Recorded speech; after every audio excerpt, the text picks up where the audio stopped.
بسم اللہ الرحمن الرحیم۔ میرا نام سید محمد احسن کلیم ہے اور تنظیم اساتذہ پاکستان میں 1978 میں شامل ہوا اور پھر اپنی سروس کے دوران اس تنظیم کے پلیٹ فارم پر کئی ذمہ داریاں نبھانے کا موقع ملا، جس میں ضلع کی صدارت سے لے کر صوبائی ذمہ داریاں، پھر مرکزی صدر کی ذمہ داریاں، مرکزی نائب صدر کی ذمہ داری رہی اور 1990 میں پھر تحریک آزادی کشمیر کے حوالے سے تنظیم نے ایک شعبہ قائم کیا۔ تعلیم متاثرین کے حوالے سے تو اس کی ذمہ داری رہی پورے پاکستان کی، اور اس طرح 2014 میں 21 اگست 2014 کو میری ریٹائرمنٹ کی ایجوکیشن ڈپارٹمنٹ سے۔ تو سب سے لمبی میری ذمہ داری جو تنظیم اساتذہ پاکستان کے اندر چلی وہ شعبہ تعلیم متاثرین کی تھی، جو تقریباً 20 سال سے زیادہ عرصے تک چلتی رہی۔ اس شعبے کا مقصد یہ تھا قائم کرنے کا کہ تحریک آزادی کشمیر کے حوالے سے اس وقت پاکستان کے اندر بہت سارے مہاجرین کشمیر وہ آ چکے تھے اور مختلف علاقوں کے اندر ان کے کیمپ بنائے گئے تھے، تو ان کے بچے ہجرت کی وجہ سے تعلیم سے محروم ہو گئے۔ اس لحاظ سے تنظیم اساتذہ پاکستان نے فیصلہ کیا کہ ہم ان بچوں کی فری ایجوکیشن کا انتظام کریں گے، اور یہ میری ذمہ داری لگائی گئی تھی۔ تو ہم نے اس حوالے سے مختلف کیمپوں کے اندر اسکول قائم کیے اور یوں یہ سلسلہ چلتا رہا، اور اس طرح کشمیر کے ان مہاجرین کے بچوں کو جن کی تعداد 16,000 کے قریب ہے تو ہم نے فری ایجوکیشن فراہم کی۔ اس میں تقریباً 850 ایسے بچے تھے جنہوں نے ہائر ایجوکیشن حاصل کی، کالج اور یونیورسٹی لیول تک وہ پہنچے، اور آج ان میں سے بیشتر کلاس 1 آفیسر کی حیثیت سے آزاد کشمیر کے مختلف ڈپارٹمنٹس کے اندر کام کر رہے ہیں۔ اسی طرح سے آپ کو معلوم ہے کہ سن 2005 میں پاکستان کے صوبہ خیبر پختونخوا اور آزاد کشمیر میں ایک بڑا شدید زلزلہ آیا تھا، اور اس زلزلے میں ہزاروں لوگ وہ شہید ہوئے، بے شمار بچے تھے جو یتیم ہوئے، اور ایسے تھے کہ جن کے گھر کی کفالت کرنے والا کوئی نہیں تھا۔ اور اس طرح سے یہ ایک ایسا عمل تھا جس نے اس خطے کے اندر بالا کوٹ میں خاص طور پہ پورا شہر تباہ ہو چکا تھا۔ مظفر آباد دوسرے درجے کا شہر تھا جو بربادی کی طرف گیا، پھر باغ ڈسٹرکٹ تھا۔ ان کے اندر بھی ہم نے ٹینٹ اسکول قائم کیے، کیونکہ ہم دیکھ رہے تھے کہ بچے جن کے اسکول کی عمارتیں گر گئی تھیں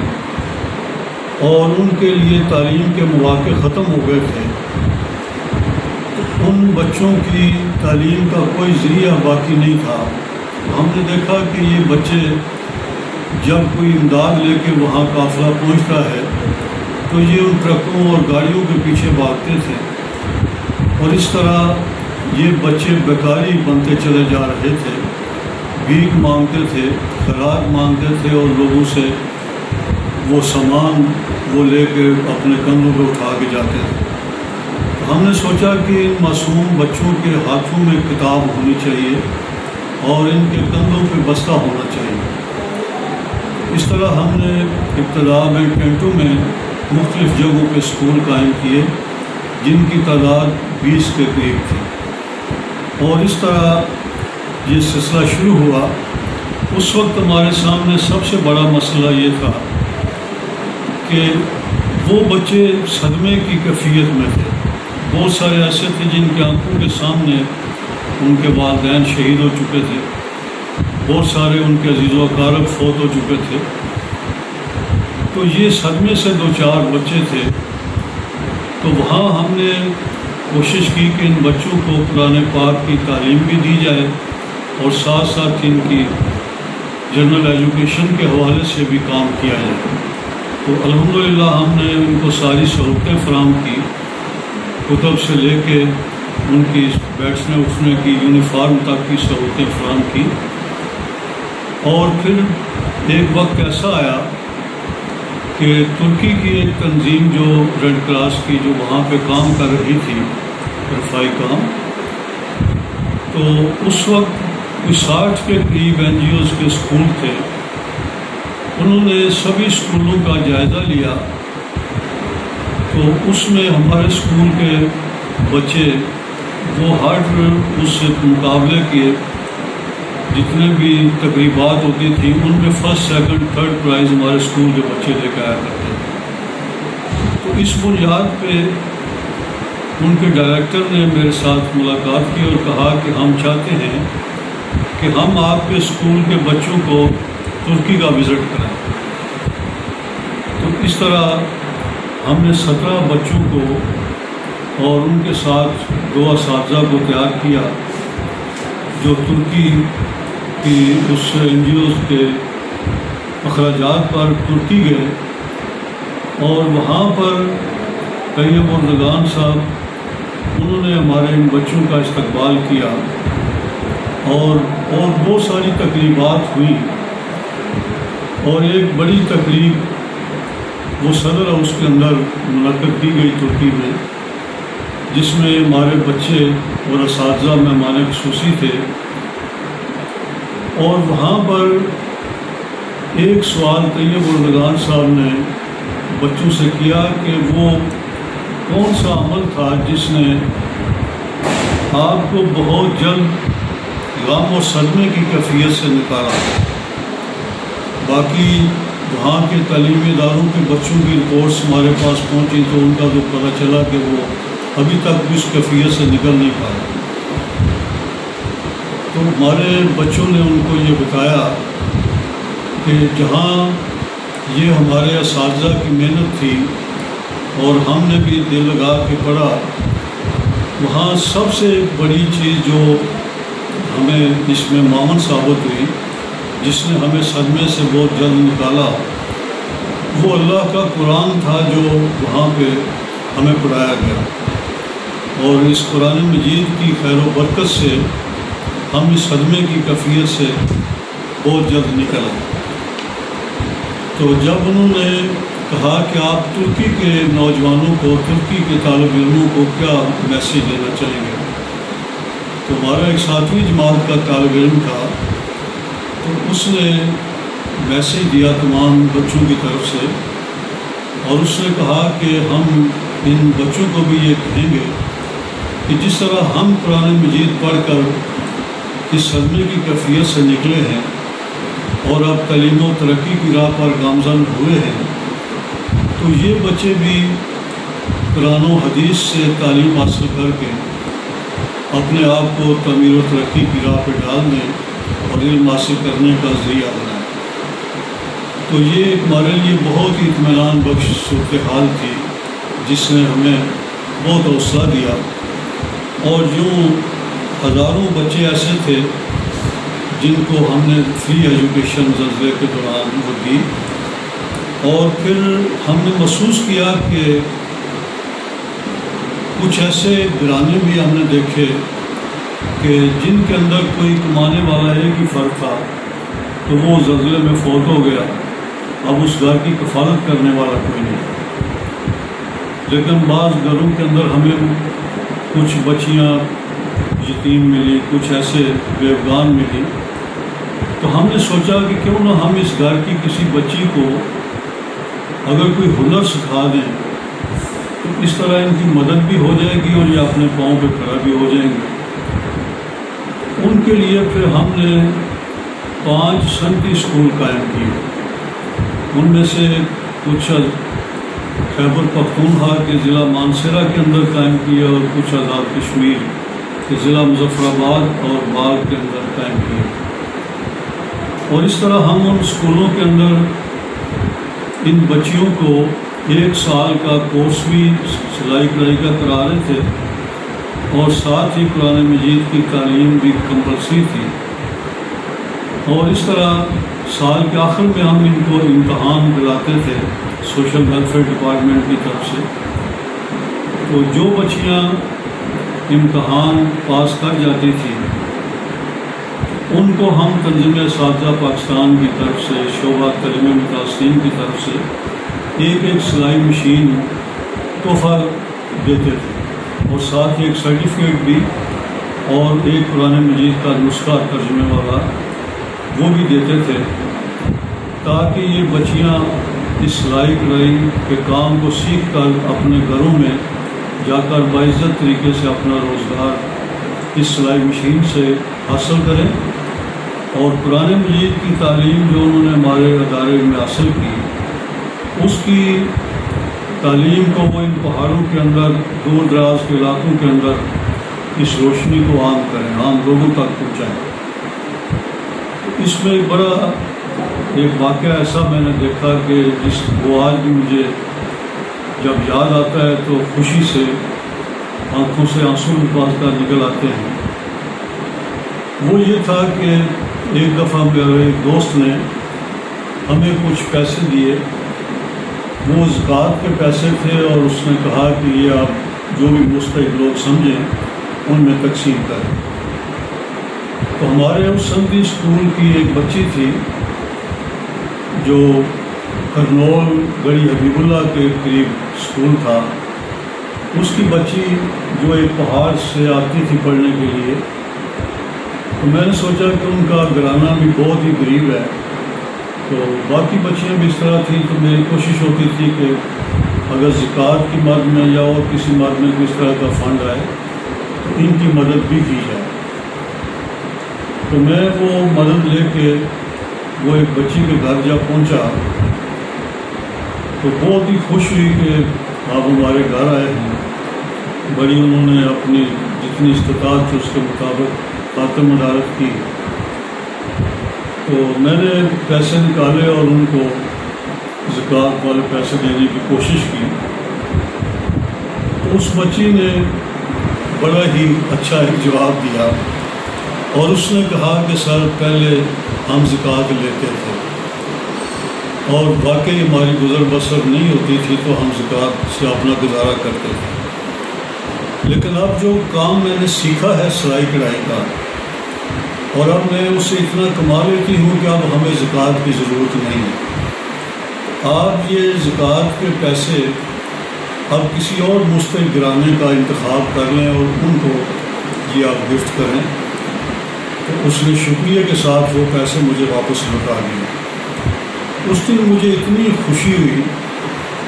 کہ جس مقصد کے لیے ہم نے یہ کام شروع کیا تھا، اللہ نے اس کے ثمرات ہمیں دینے شروع کر دیے۔ وہ بچیاں شاید اگر یہ کام نہ سیکھتی تو ممکن ہے وہ بیگر بنتی اور دوسروں کے آگے ہاتھ پھیلانے پہ مجبور ہوتی، لیکن آج اس ہنر سیکھنے سے تو وہ اس سارے معاملے سے نکل گئیں اور اب وہ اپنے پاؤں پہ کھڑی ہیں اور اپنے گھر کا چولہا وہ جلا رہی ہیں۔ پھر آپ کو معلوم ہے کہ 2011 میں پاکستان میں بہت بڑا سیلاب آیا، جس نے پاکستان کے آزاد کشمیر اور خیبر پختونخوا سے لے کے صوبہ سندھ کے آخری اضلاع تک، ٹھٹھا تک یہ متاثر کیا علاقہ۔ الحمدللہ کہ ہم نے اس شعبے کے تحت اپنے سیلاب متاثرین کی مدد کے لیے بھی بیڑا اٹھایا، اور پھر ہم اس کام کے اوپر لگ گئے، اور اس طرح چترال سے لے کر ٹھٹھا کی تحصیل جاتی تک ہم پہنچے۔ جگہ جگہ چاروں صوبوں کے اندر سیلاب زدگان کی امداد وہ ہم نے کی، اور ہماری ترجیحات میں سب سے زیادہ جو ہوتا تھا پہلو وہ یہی تھا کہ ہم ان بے سہارا طالب علموں کو سہارا دینے کی کوشش کرتے تھے جو تعلیم سے محروم ہو گئے اس وجہ سے، جن کے اسکول بند ہو گئے، تباہ و برباد ہو گئے۔ اس طرح ان کا تعلیمی سال بچانے کے لیے ہم نے اپنے دوستوں سے ریکویسٹ کی، تو انہوں نے رضاکارانہ طور پر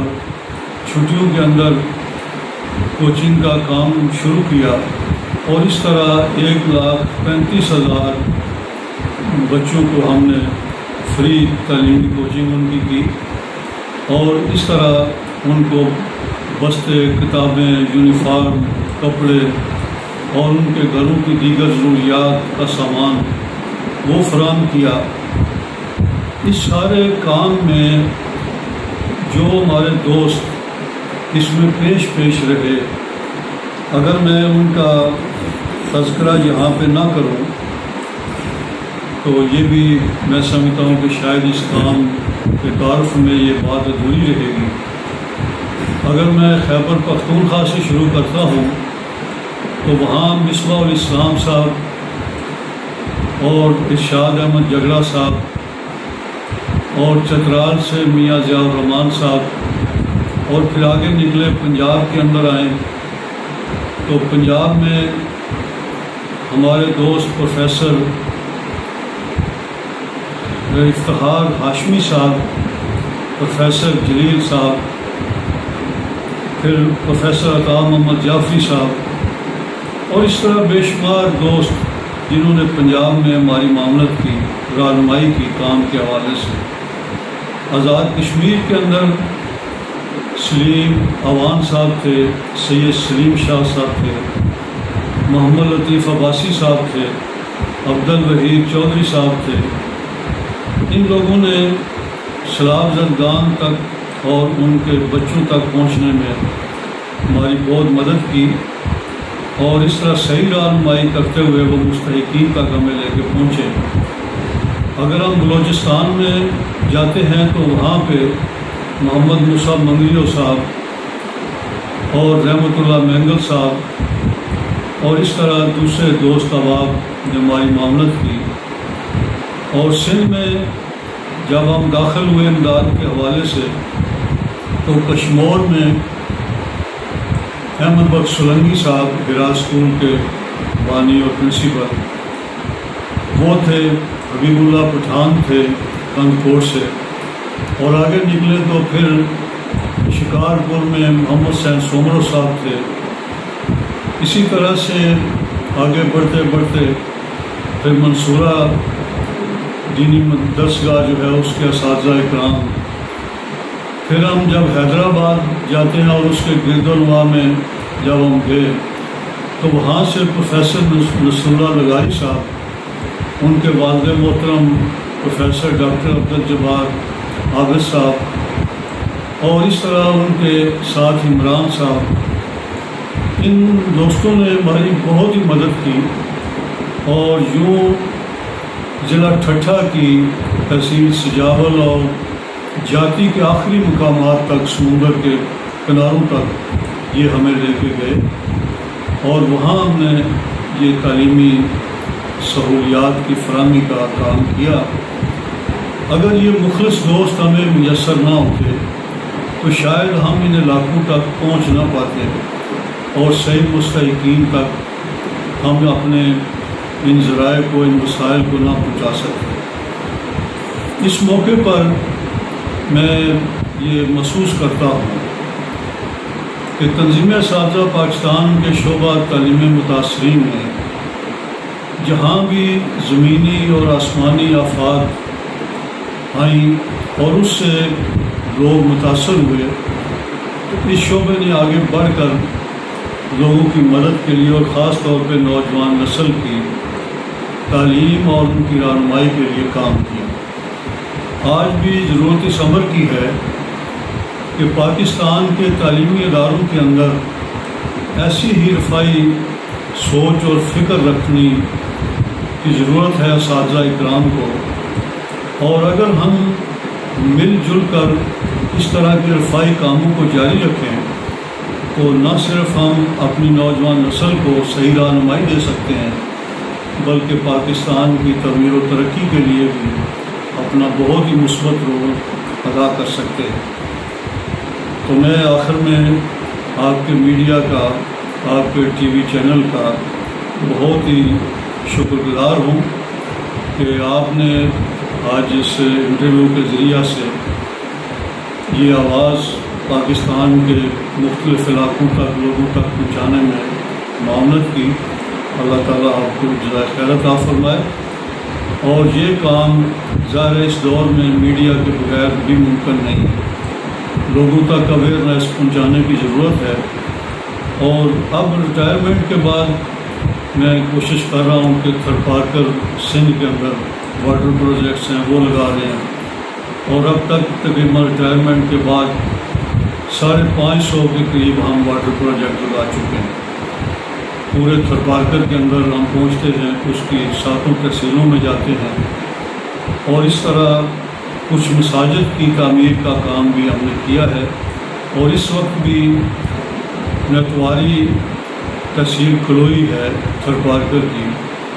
تو اس میں ہم نے ایک مسجد کا کام شروع کیا ہوا ہے۔ امید ہے انشاءاللہ اکتوبر میں وہ کام بھی کمپلیٹ ہو جائے گا۔ تو اللہ تعالیٰ سے دعا ہے کہ وہ ان سارے کار خیر کے کاموں کا ملک و ملت کے لیے ان کو باعث رحمت بنائے، اور ہمارے لیے توشہ آخرت بنائے۔ بہت شکریہ، جزاک اللہ۔